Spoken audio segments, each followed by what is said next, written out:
किसी भारी भरकम वस्तु को देखकर उसे उठाकर अनायास ही ले जाने की कल्पना सदियों से मानव मन की उपज रही है। यदि सच में कोई ऐसा कर दे तो उसे सुरमा ही मानोगे ना, और अगर ये काम किसी बच्चे ने कर दिया तो उसे देवदूत ही समझा जाएगा। ऐसी ही एक घटना घटी पौड़ी जिले के बेली गांव में।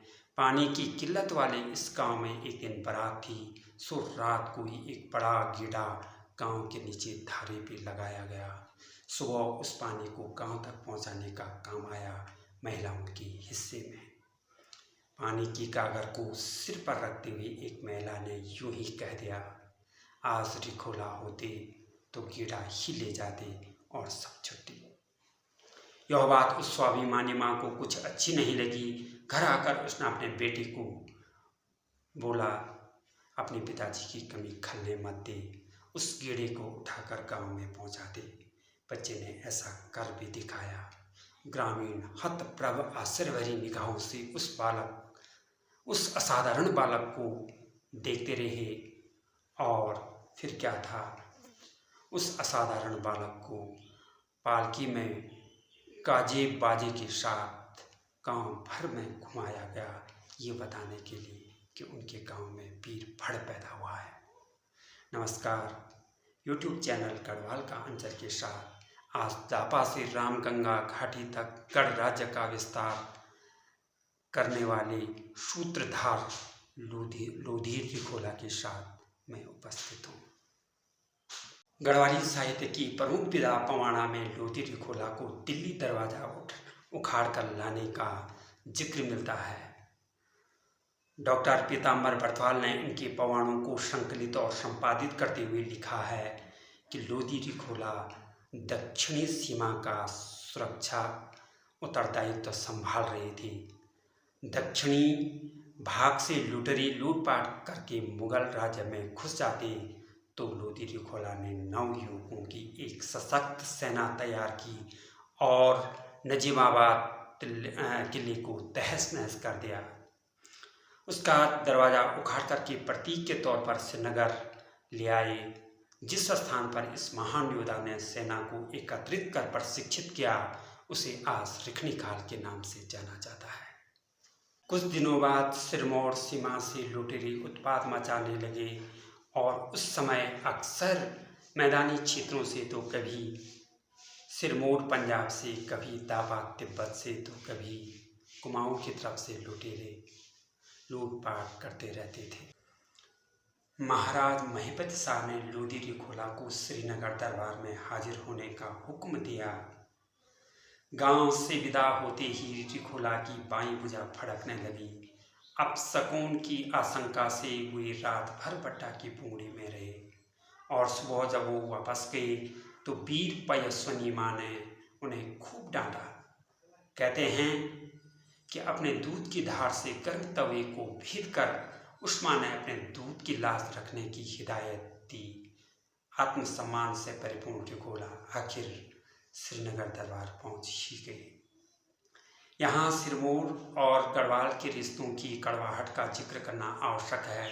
सिरमौरी लुटेरे अक्सर यहाँ आते रहते थे। उनको सबक सिखाने के लिए महाराज श्याम शाह ने हिंदवाण भाइयों को भेजा। उन्हें सफलता भी हासिल हुई, पर सिरमौर शासक ने हंसा हिंदवाण को जहर देकर के रेणुका झील में फेंकवा दिया। यह खबर सुनते ही आशा हिंदवान और हरि हिंदवान ने सिरमौर में कत्ले आम मचा दिया। राजा जान बजाकर जलंधर नरेश की शरण में भाग गया। आशा और हरि हिंदवान ने भावर क्षेत्र में हिंदवाणी कोट किला बनवाया और वहाँ शासन करने लगे। कुछ दिनों बाद अकाल से परेशान हिंदवान वहाँ से लौट रहे थे तो क्वानों के राणाओं ने उनका पीछा किया। कहा जाता है कि उनमें से एक भाई रवाई क्षेत्र में जा बसा।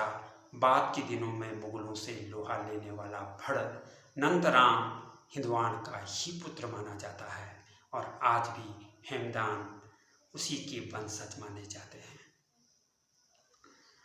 आइए फिर बात करते हैं लोधी रिखोला और माधव सिंह भंडारी की। सिरमौर लुटेरे अक्सर यहाँ आते रहते थे, उनका सिलसिला जारी रहा। लूटपाट, मारकाट और फसल को नष्ट करके वो यहाँ से चले जाते। महाराज महिपति शाह ने लुटेरों का दमन करने का उत्तरदायित्व इस बार सौंपा उस वक्त के सबसे बड़े भड़ माधव सिंह भंडारी और लोधी रिखोला को। लोधी रिखोला ने टॉन्स यमुना क्षेत्र से हमला कर उस पर अपना अधिकार जमाया, तो भंडारी ने हाटकाली से चायसिल होते हुए रूपिन सुपिन पर्वतीय क्षेत्रों पर अधिकार जमाने में कामयाबी हासिल की। गढ़ सेना ने ज्यादती की कत्लेआम मचाते हुए मकानों की धुर उलटते हुए लोधी रिखोला ने सिरमौर राजकन्या से जबरन विवाह कर दिया, उसे बैराटगढ़ पहुंचा दिया, जौनसार में मिलेथा गांव बसाया। वहां की नेगी लोधी के वंशज कहे जाते हैं, जबकि काला भंडारी के वंशज माने जाते हैं। जो भी हो, दोनों सेनापतियों की उत्पात, मारकाट और ज्यादती से हताहत प्रजा त्रस्त हो गई। वहाँ के निवासियों ने बदला लेने तक अपने मकान की धुर न बांधने की सौगंध खाई, तो कन्याओं ने भंडारी और लोधी रिखोला की खून से केस धोने तक अपने बाल न संवारने की सौगंध खाई। हो सकता है कि गढ़ सेना के हाथों अपमानित हुए वहाँ के लोगों का स्वाभिमान को जगाने के लिए बाद के दिनों किसी भाट ने महाभारत की पांचाली की सौगंध इनसे एडिट कर दी हो। ऐतिहासिक सत्यता के लिए शोध की आवश्यकता होती है। बस सच तो ये है कि लोधी रिखोला और माधव सिंह भंडारी के नेतृत्व में गढ़ सेना ने दक्षिण में निजामाबाद, उत्तर में दापा, लहासा, पश्चिम में सिरमौर और यहाँ तक कि पश्चिम में भंडारी बिसेर रामपुर तक अपनी विजय पताका लहराकर शौर्य गाथा गढ़ने में कामयाब रहे। माधव सिंह और रिखोला की दावा विजय अभियान, राज दरबार में लोधी रिखोला से षड्यंत्र व रिखोला की मृत्यु और भंडारी की बिसेर रामपुर अभियान के साथ हम फिर उपस्थित होंगे। तब तक आप खुश रहिए, मस्त रहिए, स्वस्थ रहिए और देखते रहिए हमारा चैनल गढ़वाल का अंचल। प्रणाम।